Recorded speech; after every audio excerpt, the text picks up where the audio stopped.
but we're going to be talking about body language. Now, before I get into why I have phone video in person, which I'm sure you could probably already guess why, I want to talk about the importance of body language. So not only does body language help display who you are, how confident you are in certain situations, and listen, we all have those situations where we just feel a little less confident than usual. Totally happens, it's totally normal. But when we're selling, whether it be over the phone, whether it be video, in person, we need to have the proper body language, the proper posture, the ability to deliver with confidence is really why body language is so important.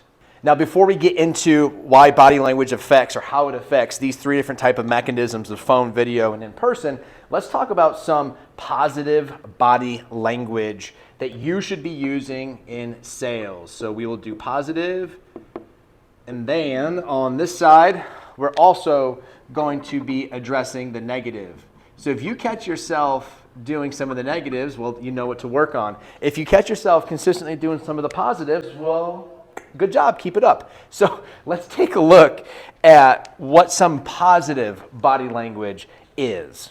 Number one is head up. And probably, ironically, not ironically, you're going to see on the negative side is going to be the opposite, right?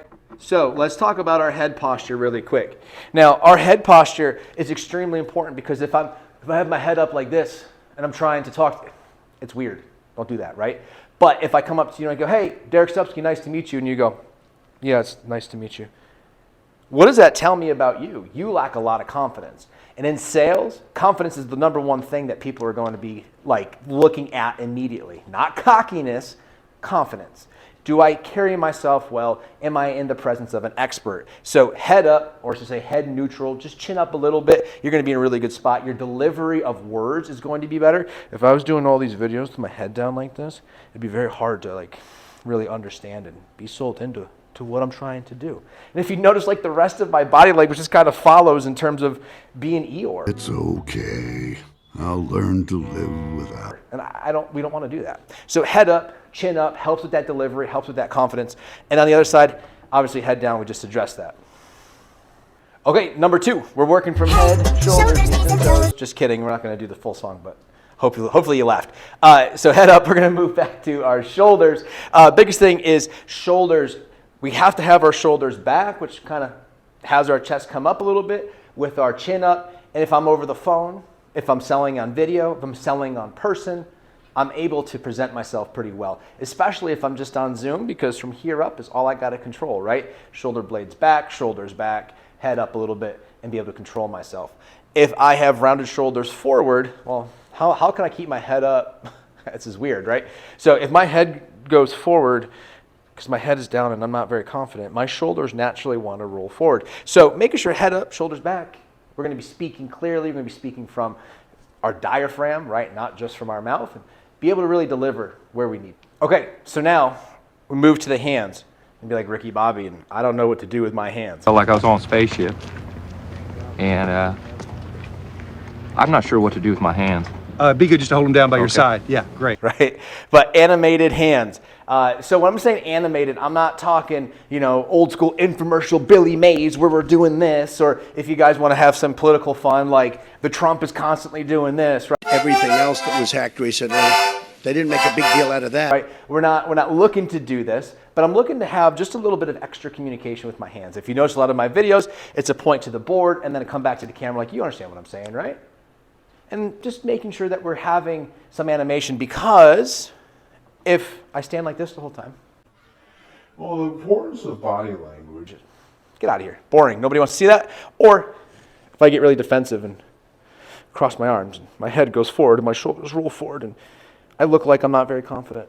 You actually going to believe what I'm saying? Probably not. So again, animated hands. Doesn't need to be all over the place. We're not super animated, but I think good, healthy hand gestures can make all the difference. Okay, and if we're standing, let's talk about our feet. We could be standing on video, standing over the phone, could be standing in person. If we're standing, our feet shoulder width apart.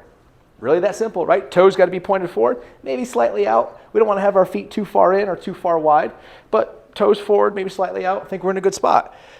I can't tell you, I've been like car dealerships and people are like crossing their feet and leaning up against the wall and they think they look cool. You don't look cool. Don't cross your feet if you're leaning, again. Or I've even seen people get super wide, and when they do this, they automatically want to cross their arms. And they sit there with really wide legs and crossed arms, and they're trying to, oh yeah, oh yeah, oh yeah.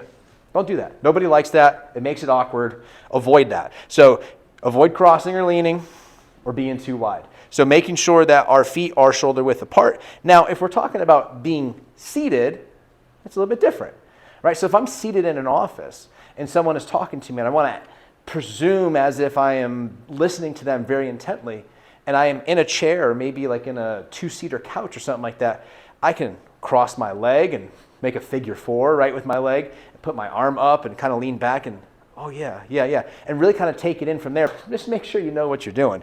So let's just go over these. Again, is this a full-on masterclass in body language? No, but these are just 4 or 5 important points that I want to bring to your attention before we get into how to use them. So head up, shoulders back, arms to the side, slightly animated hands, and feet shoulder width apart. If you can do that, you can stand there with your chest up, head up, slightly animated hands, feet are shoulder width apart, and you're presenting to somebody, I think they're going to buy into what you're selling. Okay, so now that we talked about the importance of good body language also has, let's call this physiological triggers. Because when we have the proper body language, we are able to convey more clearly with more conviction. And so when we're on the phone, who's going to see you when you're on the phone? Nobody. But I can tell you this, I sold a hell of a lot better when I was showered for the day, I was dressed well, and I was prepared to be on the phone as opposed to just rolling out of bed and not doing anything for the day. When I prepared myself and I got up and I had the proper body language with the right physiological triggers and I was on the phone, nobody could see me, but they could hear me and they could feel me, right? So if I'm going to sit down, I'm going to practice those negative body languages that we talked about when I'm dripping my head and rolling my shoulders forward.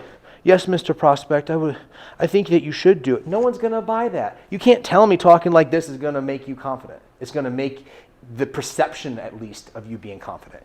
So all the proper body language that we talked about, even though nobody can see you on the phone, you 100% have to apply those while you're on the phone. Stand up. If you're at a seated desk, stand up, put your headset on or whatever it is, and present yourself like you're talking to someone in person, and they will respond much better, even over the phone.